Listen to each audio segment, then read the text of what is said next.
I said it last week that no anime gets gamers quite like SLF does. And after watching this episode and its ending, that statement is all the more true.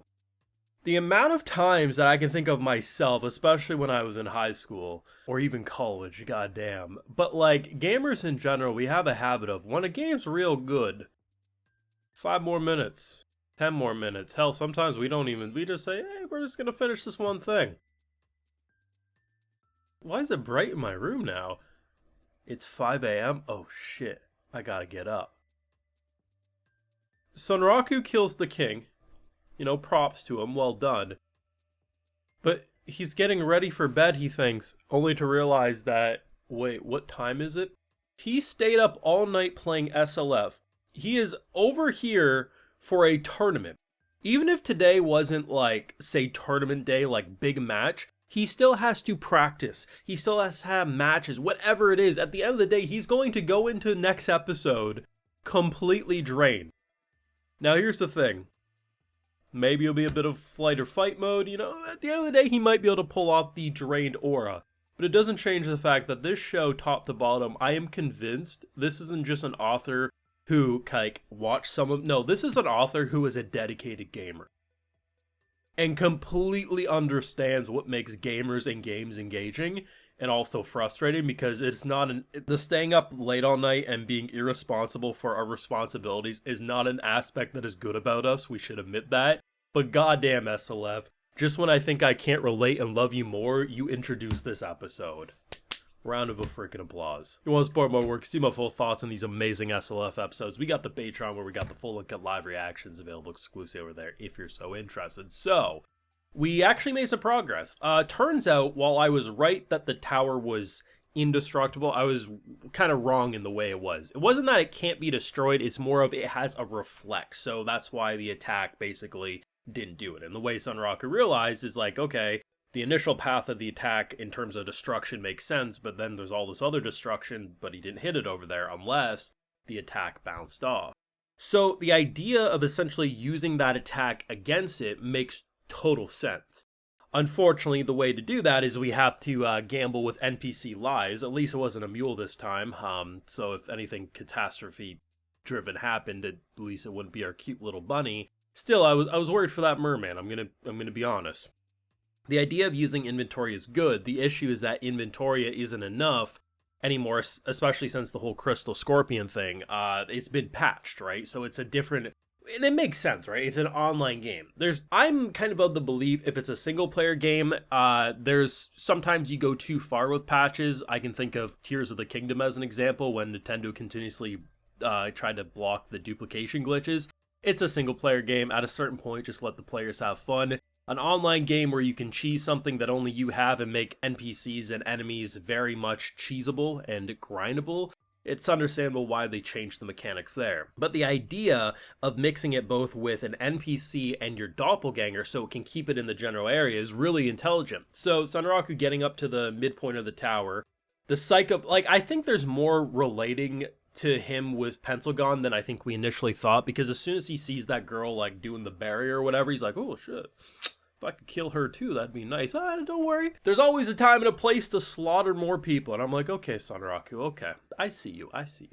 So the idea of... I was a little concerned because the last time we saw his, like, hyper beam attack, it looked like it was Exodia Obliterate, right? But the idea of it changing its attack from this merman to Sunraku and then him using Inventory, of course, with the whole, you know, exchange there, was really smart. And yeah, like, that thing looked deadly. I'm happy that it wasn't an instant KO, though, and they had to go down. I thought they weren't going to win there. I thought either A, this was an indestructible character, like with infinite HP or something, or it was going to self-destruct and kill everything in that area. See, I thought initially the play would be to attack its underbelly because it looked like it had no scales. I'm not saying the skin didn't look like it was probably made of leather, but still... top hard shell with like scales or skin. I mean, that's where I would have hit.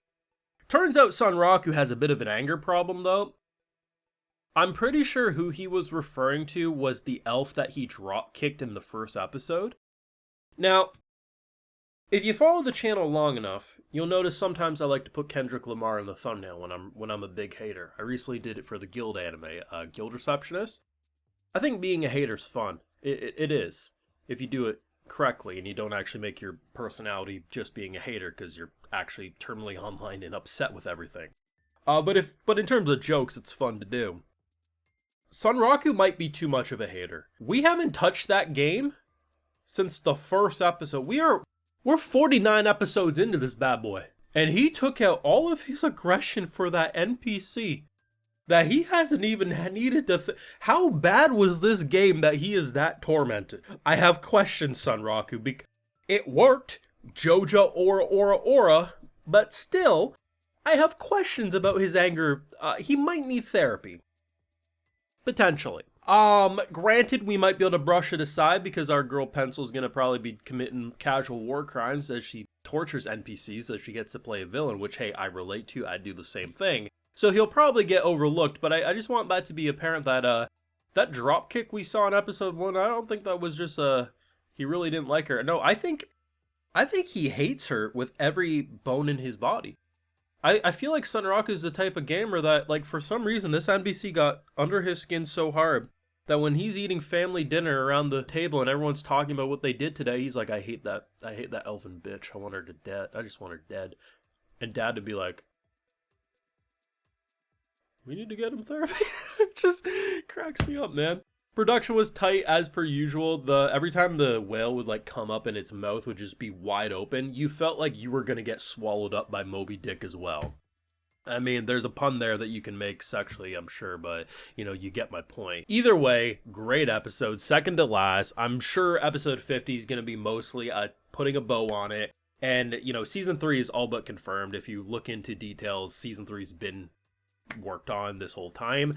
I'm not sure if they'll immediately announce the season 3 officially when it comes to next week's episode, or if we'll have to wait just a little bit. But either way, season 3 is in production, we know, in terms of leaks. So it'll be interesting to see how they wrap it up.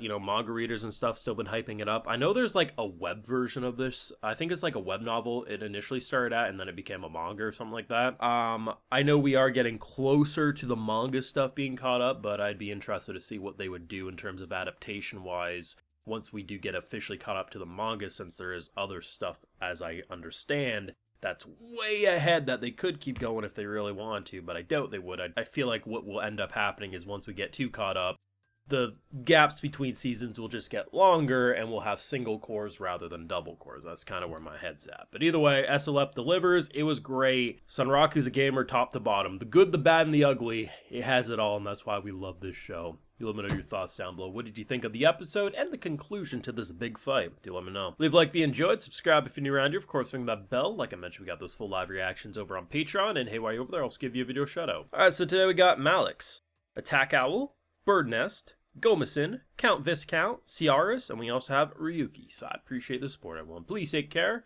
and go to bed on time. Have a good one.